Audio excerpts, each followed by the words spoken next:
Organic का एक next lecture देखने वाले हैं haloalkane haloarene chapter का।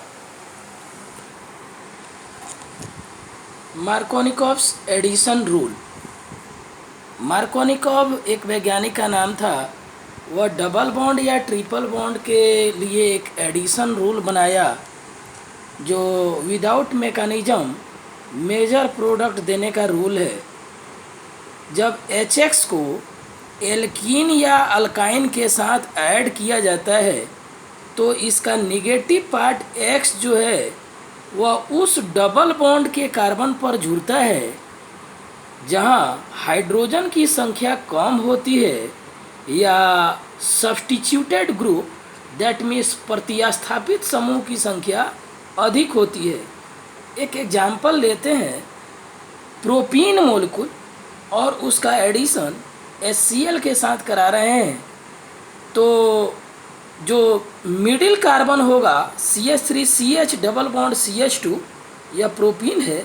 जो मिडिल कार्बन होगा उस पर हाइड्रोजन की संख्या कम है और राइट साइड का जो डबली बॉन्डेड कार्बन एटम है उस पर हाइड्रोजन 2 है और मिडिल वाले पर हाइड्रोजन 1 है।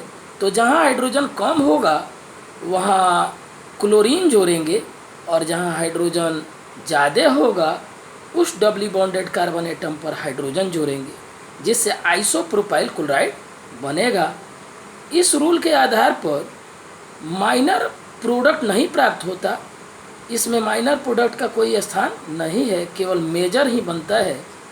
लेकिन यह रूल स्टूडेंट्स ध्यान देंगे, इस रूल से सारे क्वेश्चन सॉल्व नहीं होंगे।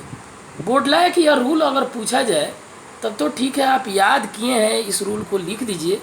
लेकिन क्वेश्चन अगर पूछा जाए तो वहाँ मैकेनिज्म के थ्रू से ही क्वेश्चन सॉल्व करना होगा।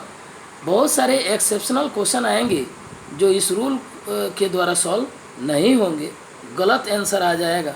जैसे हम लोग कुछ एक्सेप्शन टू मार्कोनिकॉव रूल में कुछ क्वेश्चंस देख रहे हैं।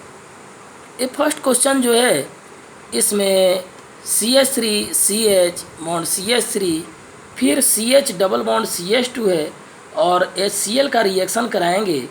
अगर आप मार्कोनिकॉव एडिशन रूल के अनुसार इसका प्रोडक्ट बना रहे हैं तो आपको यही लगेगा कि CH डबल बॉन्ड CH2 में जो CH है उस पर हाइड्रोजन कम है तो वहाँ Cl जुड़ना चाहिए और जो CH2 है उस पर एक हाइड्रोजन जुड़ के CH3 बन जाना चाहिए, जो बिल्कुल गलत प्रोडक्ट है। इसलिए यहाँ रिएक्शन का जो एरो है उस पर क्रॉस किया गया है।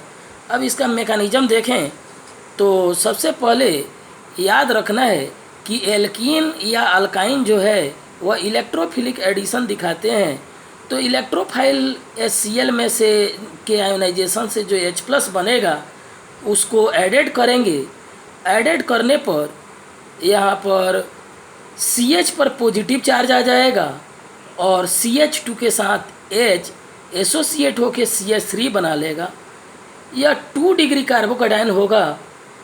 अब यहाँ ध्यान देने की बात है, जब कार्बोकैटायन मैकेनिज्म की बात होती है तो उसमें हम लोग रीअरेंजमेंट यदि पॉसिबल है तो एट फर्स्ट उस कार्बोकैटायन को रीअरेंज करेंगे। हायर स्टेबिलिटी के लिए ऐसा किया जाता है एंड देन आफ्टर न्यूक्लियोफाइल का अटैक कराएंगे। यहाँ पॉसिबिलिटी है जिस कार्बन पर पॉजिटिव चार्ज है उसके जस्ट बगल वाले कार्बन से ही हाइड्रोजन अल्काइल ग्रुप या फिनाइल ग्रुप का यूजुअली शिफ्टिंग होता है। यहाँ पर हाइड्रोजन के शिफ्ट करने से 3 डिग्री कार्बोकैटायन बन जाएगा। एक्चुअली जो शिफ्ट होने वाले ग्रुप हैं वह माइनस चार्ज के रूप में वहाँ से एलिमिनेट होते हैं और यहाँ H जो है H- के रूप में निकलेगा। इसको 1 to H- शिफ्ट बोलेंगे जिससे 3 डिग्री कार्बोकैटायन जनरेट होगा और 3 degree carbocation is more stable. तो यहाँ Cl- अटैक करेगा और प्रोडक्ट जो बनेगा वह पहले वाले प्रोडक्ट से आप देख रहे होंगे बिल्कुल अलग है। यह मेजर प्रोडक्ट के रूप में ऑब्टेंड होगा।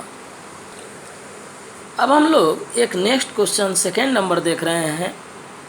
फिर यह जो है यहाँ CH3 CH, C पर 2 CH3 ग्रुप है और सिग्मा बॉन्ड के द्वारा फिर CH डबल बॉन्ड CH2 जुड़ा हुआ है और इससे HCl को ऐड कर रहे हैं।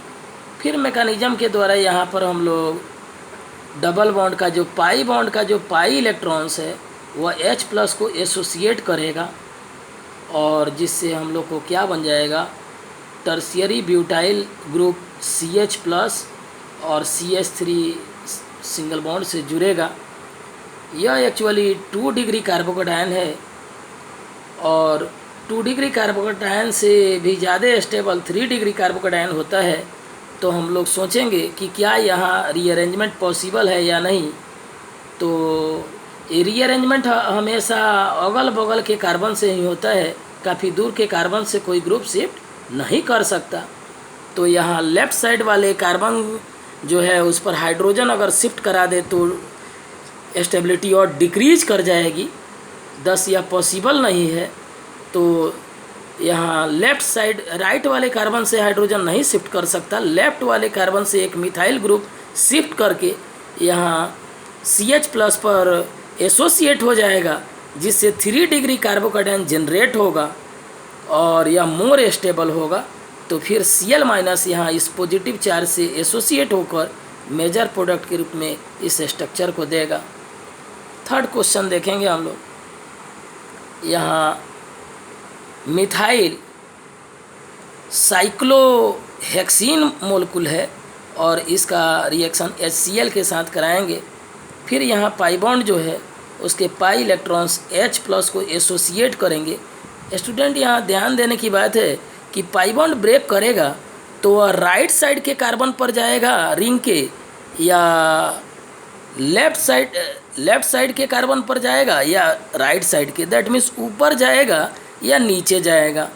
तो हम लोग पाई बॉन्ड ब्रेक करके इलेक्ट्रॉन जिधर शिफ्ट होगा उधर निगेटिव होता है, पॉजिटिव उधर बनाते हैं जिधर कार्बोकेटायन की स्टेबिलिटी ज़्यादा मिल पा रही हो। अगर हम ऊपर पॉजिटिव चार्ज दिखाएंगे तो इसके जस्ट बगल से मिथाइल ग्रुप जो है प्लस I इफेक्ट का एडवांटेज मिलेगा, जिससे वह कार्बोकेटायन ज़्यादा स्टेबल हो पाएगा। इसीलिए हम लोग डबल बॉन्ड के पाई बॉन्ड को तोड़कर ऊपरी कार्बन पर निगेटिव चार्ज नहीं दिखाएंगे, ऊपर वाले पर पॉजिटिव और नीचे वाले पर निगेटिव। निगेटिव तो दिखता नहीं है क्योंकि H प्लस एसोसिएट हो जाएगा वहाँ, और रिंग के ऊपर वाले कार्बन जिस पर मिथाइल ग्रुप जुड़ा है वहाँ एक हाइड्रोजन तो एसोसिएट होगा ही, क्योंकि कार्बन की टेट्रा वैलेंसी पूरी करनी रहती है।